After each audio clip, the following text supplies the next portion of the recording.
Hello and welcome to this Thursday edition of the World Report. I'm Arjun Samad Mahindran. Let's take a look at what's making headlines around the world.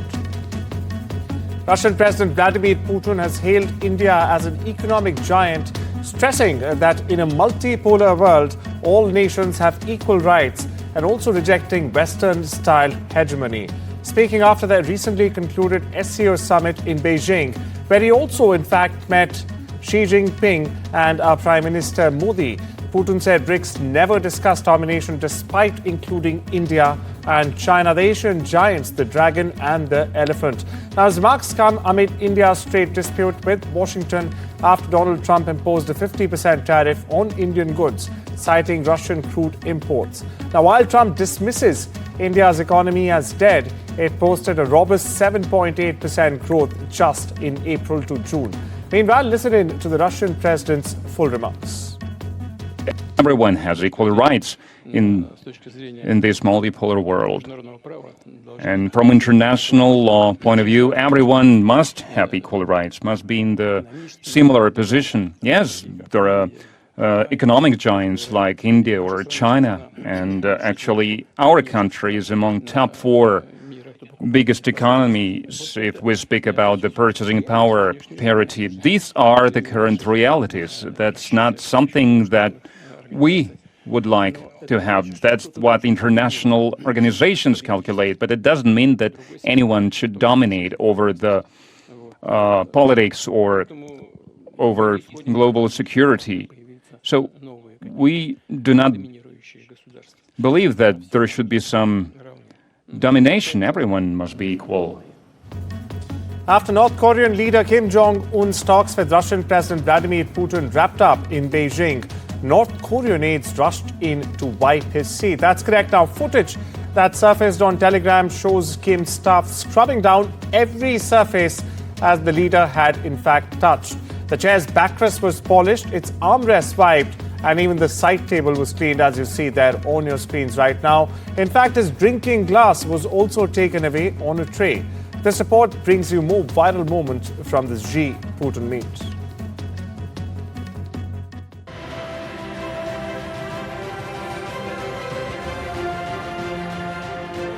When Beijing promised a grand military parade, no one expected the real fireworks to come from the sidelines. After his meeting with Vladimir Putin, North Korea's Kim Jong-un was trailed by aides performing what looked like a meticulous cleanup. Cameras caught staff wiping his chair, whisking away his glass, and sanitizing the table, reportedly to prevent any trace of his DNA being left behind. Nikkei Asia even noted that Kim's armored train has a private lavatory for the same reason. Not to be outdone, Putin has his own bizarre precaution, the legendary poop suitcase. His bodyguards reportedly carry it around on foreign trips to collect his waste, a practice reportedly in place since the year 2017. Well, then came a rare hot mic moment as Putin and Xi Jinping walked together in Tiananmen Square. Their private conversation was partially picked up on live television. They were heard discussing biotechnology, organ transplants, and even the possibility of humans dramatically extending their lifespans. Xi remarked that people might live to 150 this century, while Putin later confirmed he had raised the topic of longevity research. All this while 50,000 spectators watched China's biggest ever parade. Tanks, drones, nuclear-capable missiles, stealth jets, and a front row of authoritarian A-listers. Belarus's Lukashenko, Iran's Pezeshkian, Myanmar's Min Aung Hlaing, and of course Kim Jong-un, still smiling, maybe because his DNA was safe. So in the theater of power politics, China has showed off its Great Wall of Steel, but it seems it was the sidelines that stole the show. From poop briefcases to dictator dreams of immortality. Parmeshwar Bava with Rhythm Arcadia for NDTV World. Over in Washington, President Donald Trump has asked the U.S. Supreme Court to overturn a lower court decision that found many of his sweeping tariffs were illegal. Now, in a petition filed late Wednesday, the administration asked the justices to quickly intervene to rule that the president has the power to impose such import taxes on foreign nations. A divided U.S. Court of Appeals for the Federal Circuit last week ruled 7-4 that the tariffs Trump brought in through an Emergency Economic Power Act did not fall within the president's mandate and his purview, and also that the setting levies were a core congressional power. A U.S. judge has ordered the Trump administration to overturn deep funding cuts to Harvard University that froze more than $2 billion over allegations of anti-Semitism and bias at the Ivy League institution. Now, the administration insisted its move was legally justified, but here's how students are reacting. We get to more. Honestly, that makes me very relieved because I have big research goals. I know other people here also have research goals. They want to have their projects funded. They want to have their own startups. And these are really cool ideas that I think need to be supported. And because we obviously have this funding, these dreams and passions are going to come true that otherwise wouldn't have. A growing chorus of right-wing American influencers is now targeting India with sharp rhetoric. Viewers from Donald Trump's ally Charlie Kirk claiming Indians are displacing U.S. workers, to Fox host Laura Ingraham mocking Prime Minister Narendra Modi, to demands for 100% tariffs on Indian outsourcing. These influencer-driven attacks are loud and factually flawed. Indian American leaders and analysts have both hit back, calling this rhetoric racist, misleading, and of course a sign of double standards, especially as the Trump administration favors Chinese students while penalizing Indians with record tariff. My colleague Ridhima Kedia brings you the report.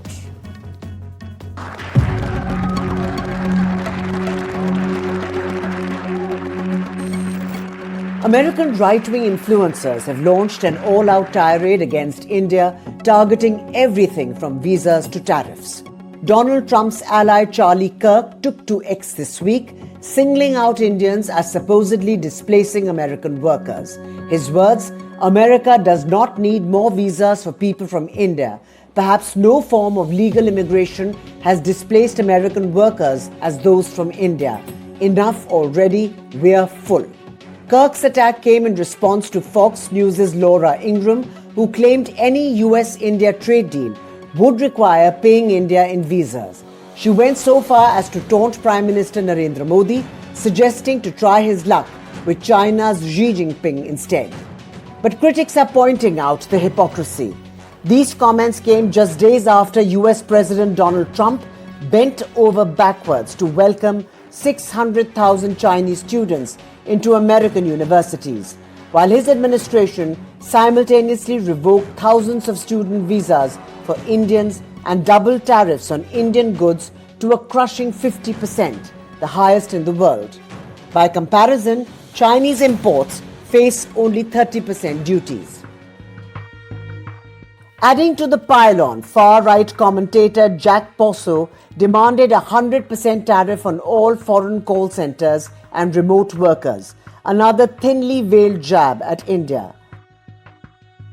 But Indian American voices are pushing back.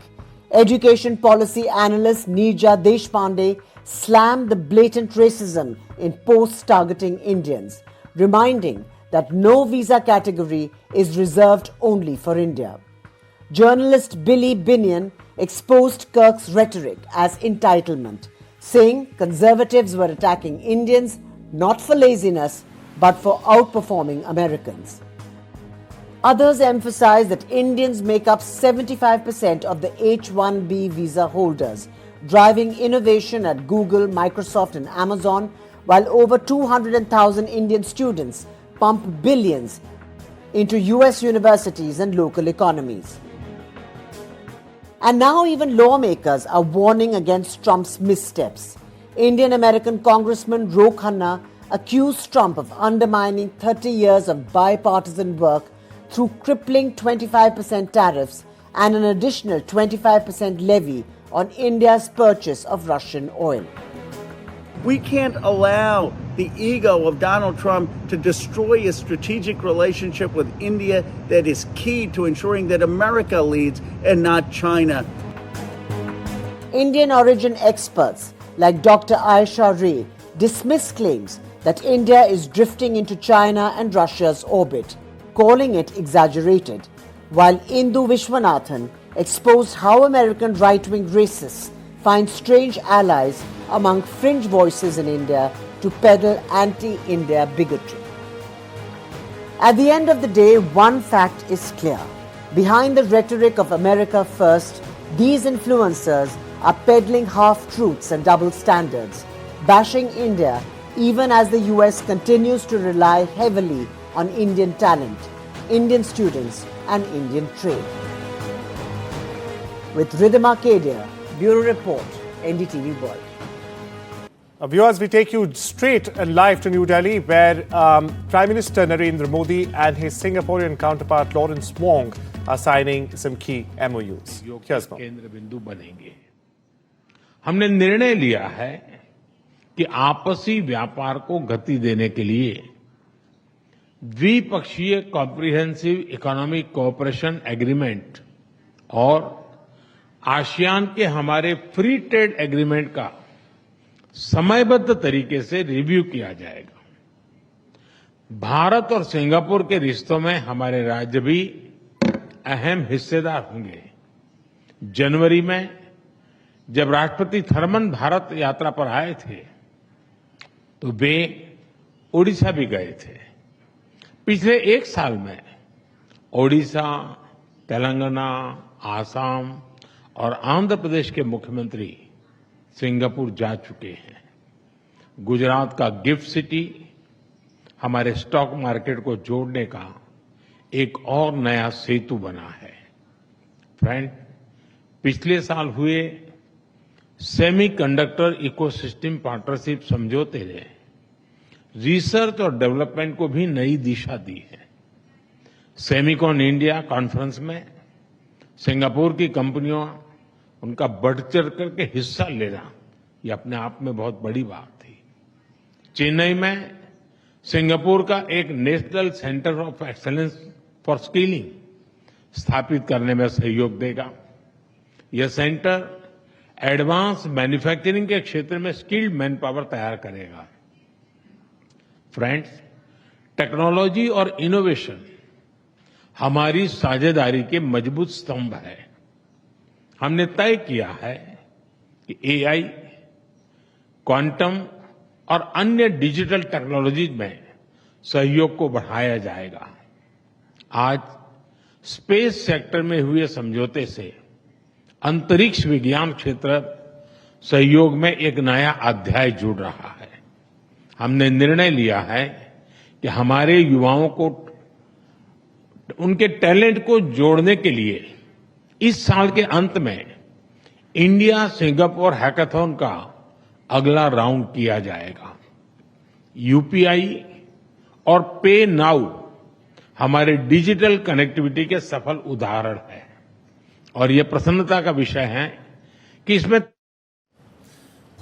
But that was the Prime Minister underlining the importance of the Indian-Singapore ties, which not only include business ties or people-to-people ties, but also extend further. Now, these key important MOUs, around 10, we are told, are being signed after Prime Minister Narendra Modi held delegation-level talks with its Singaporean counterpart, Lawrence Wong, who is, of course, in Delhi on a 3-day visit at the invitation of the Prime Minister. Now, during the meeting that took place, both sides were discussed the entire gamut of bilateral relations between the two countries and also issues of mutual interest elsewhere. We shift our focus westwards, where the deadly U.S. military attack on a boat accused of carrying drugs in the Caribbean this week is the latest in a series of extraordinary measures, viewers, that President Donald Trump has taken to combat the threat it sees from the Tren de Aragua gang. Now, meanwhile, Venezuelan President Nicolas Maduro has said that despite attacks from the United States, Venezuela remains standing united and, in fact, willing to fight for peace and sovereignty in the country and the larger region. The White House, on the other hand, has offered few details on Tuesday's attack and insists that 11 people aboard were members of the same gang. Here's more. Hoy el imperialismo lanza una embestida nueva. no es la primera ni la última, solo otra embestida y Venezuela está de pie. Y les digo, Venezuela va a seguir de pie, con serenidad, con firmeza, con fe inquebrantable en la victoria y en paz. A historic Lisbon streetcar derailed, killing 15 people and injuring 18 others, including a child, in what officials are calling the city's first accident in recent history. Now, this is one of Lisbon's most popular tourist attractions. It overturned on a steep downtown hill. We're being told officials have yet to determine the cause of this crash. Meanwhile, Portugal has declared a day of national mourning. AP's Barry Hatton brings you more from Ground Zero. One of Lisbon's picturesque yellow and white streetcars derailed on Wednesday, killing 15 people and injuring 18 in an accident that stunned the city. These streetcars are picturesque, they're very popular with tourists, and authorities say some of those victims are foreigners, but they're not saying yet where they are from. The streetcar wreckage is lying on the narrow street across the road here. People are still gathered around, Lisbon residents, stunned by what's happened today. The mayor of Lisbon says it's the worst accident in the city's memory. The government has announced a day of official mourning for Thursday. Still, the city is full of tourists. They always look for those picturesque yellow and white trams trundling around the city. This one was especially popular because it links a low part of the city with the top. The streetcar, called Gloria, was actually a funicular, as they're called, which means it goes up and down the hill. One eyewitness said that the streetcar came barreling down the narrow street, the traffic-free street, and then toppled over as it came round a bend into a building. We shift our gaze eastwards, where hundreds of victims have been receiving treatment in a Jalalabad regional hospital following a devastating earthquake which killed at least 1,400 people and injured more than 3,000 others in eastern Afghanistan's Kunar province. Now, one survivor, Kari Obayullah, told how he had lost 5 members of his family, including his parents and 2 children, and seen 10 others injured. Another victim, Mahmood Khan, whose legs were broken, said 3 of his children were injured but escaped by the grace of God. We get you more. دوی ماشومان زخمی یو زنانه و یو ماشوم زخمی یو بل ماشوم زخمی و معمولی ولای الله فضل دعا یو مزیو یو مزیو هغه جوړ بس پاتشي او کور هغه جوړ پاتشي دلته څنګه او نور مال چې مال او څه چې تباشمي څه. A quick-moving wildfire has burned homes in a California gold rush town settled around 1850 by Chinese miners who were driven out of a nearby camp. Now, it's one of nearly 24 fires burning across Southern California as we speak. The quick-moving fire near Chinese camp is threatening the few remaining historic structures. The roughly 100 residents in the Sierra Nevada foothills town have been ordered to evacuate. Florida is aiming to become the first U.S. state to cancel all of its vaccine mandates, many of which, in fact, require children to get jabs against diseases like polio in order to attend public schools as well. Now, the state's top health official, Florida Surgeon General Joseph Ladapo, likened the mandates to slavery. In announcing the plans, Florida officials did not give a timeline for the details on ending the mandate. Several, meanwhile, may only be repealed through a vote by the Republican-led state legislature, while others, in fact, can be scrapped by the state health department itself. Meanwhile, listen into what the Florida State Surgeon General had to say. Your body is a gift from God. What you put into your body is because of your relationship with your body and your God. I don't have that right. Government does not have that right. They want you to believe they have that right. And unfortunately, they've been successful. Pretty much every state has them. It's wrong. It's immoral. They do not have the right to tell you what you put in your body. We stay with the US, where a growing number of transgender federal employees are in fact speaking out about what they call a hostile work environment under the Trump 2.0 administration. That's right. Mike Seawright, a former director at the Equal Employment Opportunity Commission, resigned in June after being ordered to erase references to the LGBTQ plus identities from federal materials. He claims his technical skills were being used to perpetuate discrimination against people like him from his community. Here's more. I am transgender, and I'm an openly queer person, and it affects me. This has been my experience in the workplace, so it has affected me to the point that I refuse to go on in an environment where a presidential appointee is suggesting that it's okay to discriminate and harass people like me. I won't do it. This administration would like to eradicate transgender and non-binary people from public life. It's not going to happen. We're here. A long-lost painting looted decades ago in Nazi-occupied Europe has been recovered in Argentina finally. Portrait of a lady by Italian master Giuseppe Santi has been missing for 80 years, or had been missing for 80 years now, before it was spotted last month on an estate agent's website, where in fact a photo showed it hanging in a house that had belonged to the daughter of a Nazi fugitive. Prosecutors say the artwork has now been returned.